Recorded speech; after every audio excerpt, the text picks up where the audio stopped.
Thanks, Marky. Red October is hotter than ever, but our very own Titans are hitting the court as the women's tennis team participates in the ITA Regionals starting this Thursday. First-year head coach Diane Matias takes her team down to Point Loma after competing in the Long Beach State Fall Invitational a few weeks ago. Freshman Camille DeLeon made her debut as a Titan by winning the Singles Flight B Consolation Championship after her 2 singles wins on Saturday.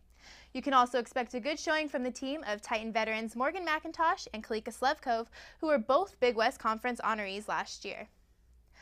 For all you baseball fans out there, Red October is in full swing as the 4 hottest teams in baseball face off to earn their spot in the 2013 World Series. The NLCS is now on Game 5 after the St. Louis Cardinals took Game 4 last night to lead the series 3-1 against the Los Angeles Dodgers. Starting pitcher Ricky Nolasco and the Dodgers are looking to win their 2nd straight at Dodger Stadium and even things up with the Cardinals. Yet, after the Cardinals take the early 1-0 lead in the 3rd, Matt Holliday says goodbye as he hits a shot to left field, bringing the Cardinal lead to 3-0. Yet the Dodgers answer right back as base hits up the middle from Yasiel Puig and A.J. Ellis bring in Adrian Gonzalez and Andre Ethier to cut the Cardinal lead to 3-2.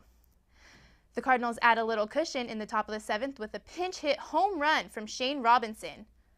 The score is now 4-2. With their last chance, the Dodgers try to do whatever they can, but the Cardinals get Puig to ground out into a double play and go on to strike out Juan Uribe to seal the deal and take Game 4. The 2 teams battled it out today in Game 5 at Dodger Stadium as the boys in blues beat the Cardinals 6-4 to stay alive and keep the Cardinals from punching their tickets to the World Series.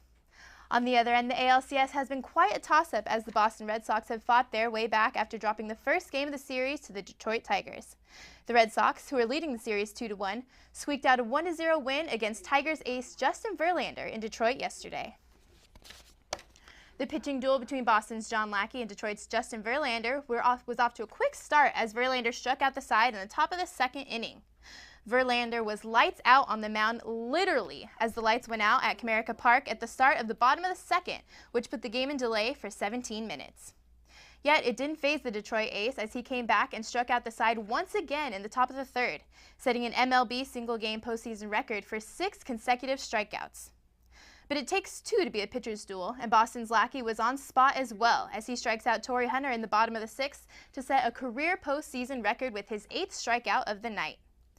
But it would be the power of the Boston Beards to pull through in the 7th inning when first baseman Mike Napoli takes one deep to left center to put the Red Sox ahead 1-0.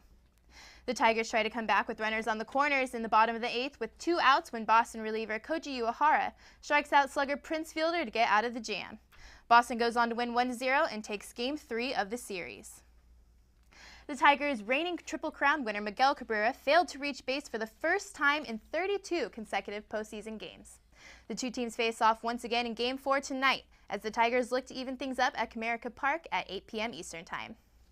The excitement has just begun and will only get better, so keep an eye out for some great postseason baseball, and I'll see you guys next time. Back to you guys. Time Magazine has named its Person of the Year, and the title goes to Pope Francis. Jorge Bergoglio is the first non-European pope in modern times and the first Jesuit elected to the head of the Roman Catholic Church. Francis, 76, is said to be a humble saint and has made headlines with his challenge of tradition. The Pope was chosen among finalists including Miley Cyrus and Syrian President Bashar al-Assad.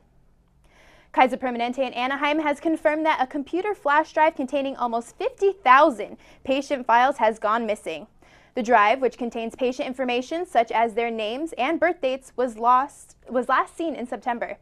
Patients have been notified, but officials say that no social security numbers were stored on the drive and criminal activity does not seem to be a factor. This past Monday, the Daily Titan reported that the gastronome has had a D rating since March of this year. Some of the issues include water not being hot enough and food not being kept warm enough to prevent the bacteria from growing. We have team coverage on students' reactions to the news. Dee Clark startled some students with the news, but we start with our very own Ray Reese, who is outside the gastronome. Fullerton baseball were just validated about just how good their upcoming recruiting class is. Collegiate baseball ranked Fullerton's 2013 class 7th in the nation. The class is led by MLB draftees Phil Bickford and Timmy Richards. Staying with baseball, fall ball starts on Thursday, October 3rd. The Titans will play scrimmages at Goodwin Field that will be open to the public.